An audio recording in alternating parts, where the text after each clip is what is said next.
நண்பர்களே வணக்கம். நான் உங்களை ஐயனார் பேசுகிறேன். இன்றைக்கி நம்ம கூட்டேரிப்பட்டு பரங்கனி அரசையோட தோட்டத்தில் தான் இருக்கோம். இவருடைய பழத்தோட்டத்தை கொஞ்சம் விசிட் பண்ணலாம் வாங்க.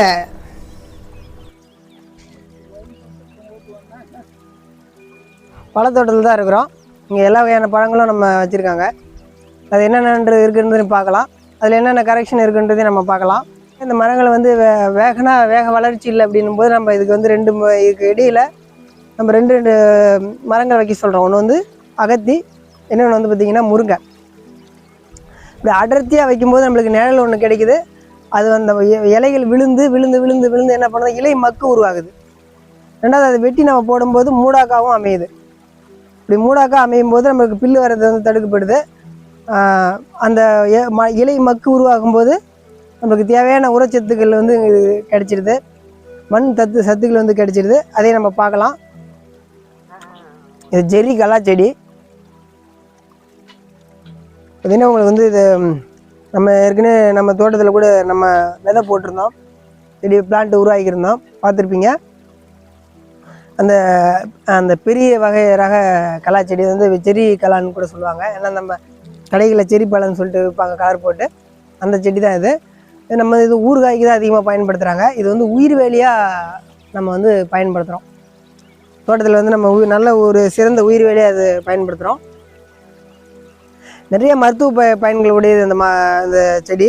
நல்ல ரத்தத்தை விருத்தி செய்யக்கூடியது, ரத்த வெள்ளையணுக்களை தூண்டக்கூடியது, பசி நல்லா ஏற்படுத்தக்கூடியது, பசியை தூண்டக்கூடியது இந்த பழம்.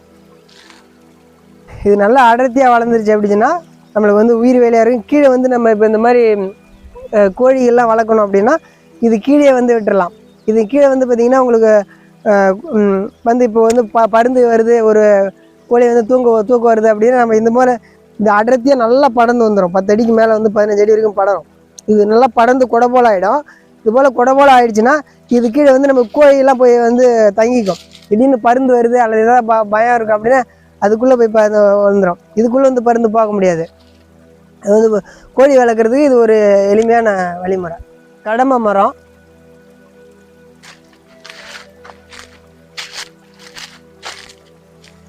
அத்தி மரம், கிட்ட காட்டுங்க, கரிப்பலா மரம், பலா மரம்,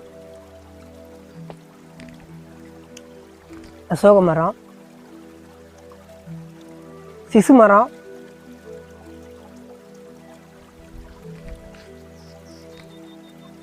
பூந்தி மரம்,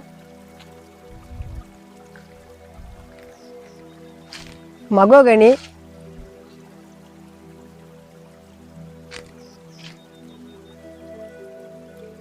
தாண்டி, செருநெல்லி. சீடோ நிழல் இருக்கும். இதில் எப்பயுமே கீழே நிழல் வந்துகிட்டே தான் இருக்கும். வெயில் அடிச்சுட்டு தான் இருக்கும். அதனால் வேறு மரங்களையும் சேர்த்து இந்த ஒரே குடியில் 100 மரத்தையும் வச்சுன்னா நம்மளை டபுள் லாபம் எடுக்க முடியும். இது வந்து சாத்துக்குடி, நாகலிங்க மரம், முள் சீத்தான்னு சொல்லுவாங்க. இந்த சுகர் நம்ம இது பார்த்திங்கன்னா இதை கேன்சருக்குலாம் நல்லது அப்படின்னு சொல்கிறாங்க. இந்த இலையை கூட கஷாயம் வந்து குடிக்கிறாங்க, கேன்சருக்கு நல்லது அப்படின்னு சொல்லிட்டு. இந்த சீத்தா, முள் சீத்தா.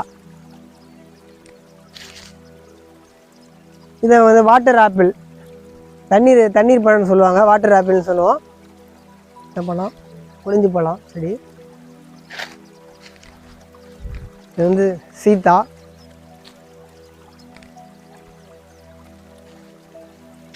தேக்கு,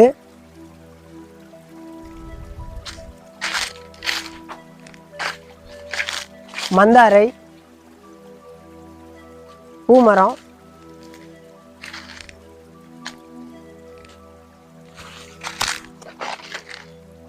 மகிழ மரம், ராம் சீதா, ரோஸ்வுட்டு. நம்ம சேனலில் பார்த்துருப்போம். ஆள்வள்ளி கிழங்கு அல்லது கொடி உருளை அப்படின்னு பேரில் பார்த்துருப்போம். இந்த செடி தான் அது. வெத்தலை வெள்ளி கிழங்குன்னு சொல்லுவாங்க. இப்போ பார்க்குறதுக்கு வந்து வெத்தலை மாதிரியே இருக்கும். இந்த இலை வந்து இதில் வந்து கீழே இதில் என்ன பர்பஸ்னால், இது கீழேயும் கிழங்கு வரும், மேலேயும் கிழங்கு வரும். மேலே வந்து உருளைக்கிழங்கு மாதிரி இருக்கும். இது வந்து கொடி உருளைன்னு சொல்லுவாங்க. மேலே சின்ன சின்ன காய்க்கும் உருளைக்கிழங்கு மாதிரி. அதையுமே நம்ம சமைச்சு சாப்பிட்லாம். கீழே இருக்கிற கிழங்கு பார்த்திங்கன்னா நம்ம சக்கரவள்ளி கிழங்கு மாதிரி தான். ஆனால் வந்து இந்த இனிப்பு தன்மை இருக்காது. நம்ம குச்சிவள்ளி கிழங்கு மாதிரி தான் இருக்கும். நல்லா பொலப்பாக இருக்கும். இதை வந்து நம்ம அப்படியே வேவிச்சு சாப்பிட்லாம், அல்லது பொரியல் பண்ணி சாப்பிட்லாம், குழம்பு வைக்கலாம். நல்லா சுவையாக இருக்கும். இதை அப்படியே பச்சையாக கூட மென்று சாப்பிட்லாம். இது வந்து எந்த ஒரு கசப்பு தன்மையும் மற்ற எதுவுமே நல்லாயிருக்கும். அப்படியேவும் சாப்பிட்லாம். நம்ம இதை வந்து ஏதோ ஒரு டைம் அறுவடை பண்ணுறோம் அப்படி இல்லை, நம்ம இதை இப்போ தொடர்ந்து இதை அறுவடை பண்ணலாம். இந்த மண்ணை பறிச்சுட்டு ஒரு பக்கமாக இருந்து அந்த கிழங்கு வந்து கட் பண்ணி எடுத்து வச்சுக்கிட்டோன்னா எடுத்து நம்ம சமைச்சிக்கலாம். செடி அப்படி தான் இருக்கும். அந்த இன்னும் பகுதியில் இருக்கிற கிழங்கு அப்படியே தான் இருக்கும். ஒரு வேணுங்கிறப்ப அதை கட் பண்ணி எடுத்துக்கலாம். எடுத்துகிட்டு நம்ம மண்ணை மூடி க்ளோஸ் பண்ணிடணும். அப்போ வேணுங்கிறப்ப எடுத்து நம்ம சமைச்சிக்கலாம். அப்படி ஒரு ரெடிமேடாக இதை வந்து நம்ம பயன்படுத்திக்கலாம். இந்த செடி பொறுத்தளவுக்கு அது நல்ல ஒரு கிழங்கு வந்து எவ்வளோ பீஸாக சின்ன பீஸாக ஒரு நீட்டாக ஒரு கிழங்கு இருக்குது அப்படின்னா அது நம்ம சின்னதாக இந்த சிப்ஸ் மாதிரி எவ்வளோ சின்னதாக கூட நம்ம கட் பண்ணிக்கலாம். ஒரு கிழங்கே நீங்கள் வந்து ஒரு 10 செடி கூட வைக்கலாம். சின்னதாக பீஸ் மாதிரி கட் பண்ணி சின்ன பீஸாக நீங்கள் எடுத்து வச்சிங்கன்னாவே அதுலேருந்து ஒரு செடி உருவாகிடும். ஏன்னா நம்ம இதுக்கு வந்து அது ரொம்ப பெரிய கிழங்கா வைக்கணும் அப்படின்னு சின்ன ஒரு கிழங்கு பீஸ் வச்சா இது வந்து இன்னொரு கிழங்கு உருவாகிடுங்க. நல்லா ஆழம் எடுக்கணும். நீங்கள் சில பேர் 5 அடி கூட இதில் ஆழம் எடுப்பாங்க.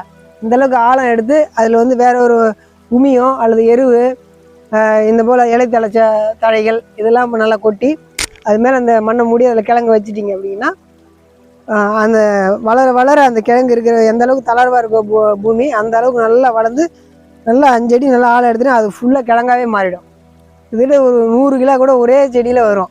அந்த அளவுக்கு இது வந்து நல்லா ஈல்டு வரக்கூடிய ஒரு தன்மை இருக்குது.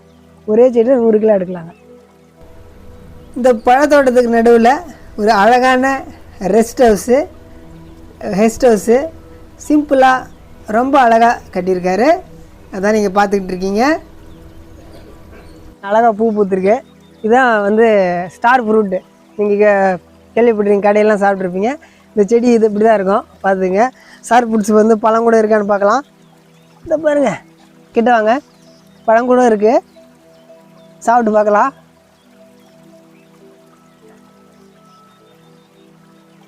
இதான் ஸ்டார் ஃப்ரூட் பழம். எப்படி இருக்குன்னு பார்க்கலாம்.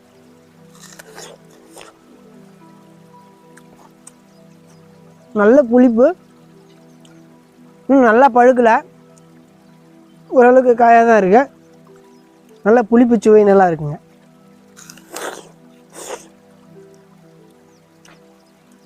அவ்வளோ புளிப்பு நல்லா இருக்கு.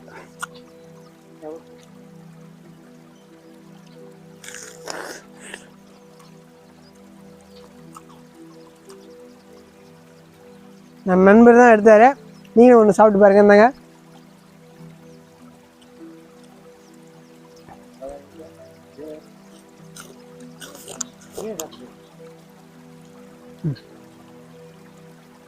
நல்லா இருக்குது. இன்னும் வளர்ச்சி தான் கொஞ்சம் அதிகமாக தேவை. அதுக்கான சில டிப்ஸ்லாம் கொடுத்துருக்கேன். இதெல்லாம் ஃபாலோ பண்ணிங்கன்னா மிக விரைவாக இந்த தோட்டம் வந்து ஒரு அடர்த்தியான பழக்காடாக மாறிடும். பழக்காட்டை நம்ம விசிட் பண்ணிட்டோம். இனி அடுத்த ஒரு பழக்காட்டில் சந்திக்கலாம். பாய்.